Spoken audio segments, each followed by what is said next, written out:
Wow, ang haba pala ng ano ko ha. 3 minutes. Nasa Belgium ako, Brussels. On the way to Antwerp. Nasa regional train ako.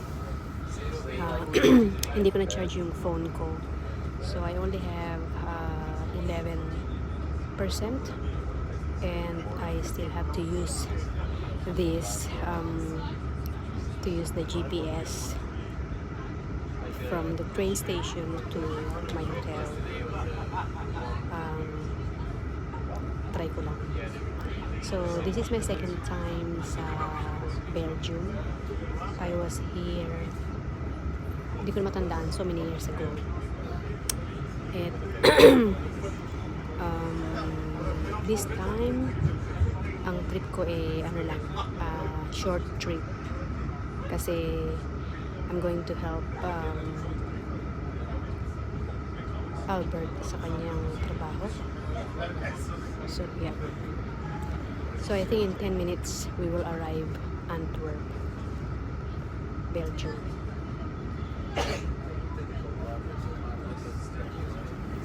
Ang init. Ang weather forecast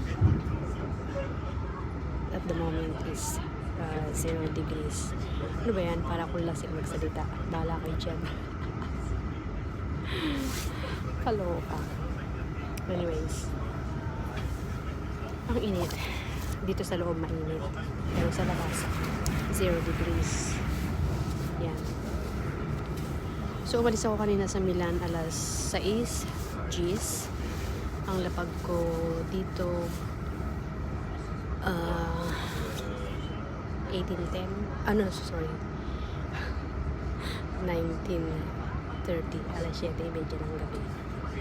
And then from Brussels Airport, I'm going to Antwerp. Yan. Ang init! Ayoko na alisin yung jacket ko kasi ang hirap naman isuot. Yan. So, nasa regional train nila ako. 16 euro from Brussels to Antwerp. Okay. Hanggang dito na lang. Next time na lang ulit. Kasi malulobat lang aking telepono. Ciao!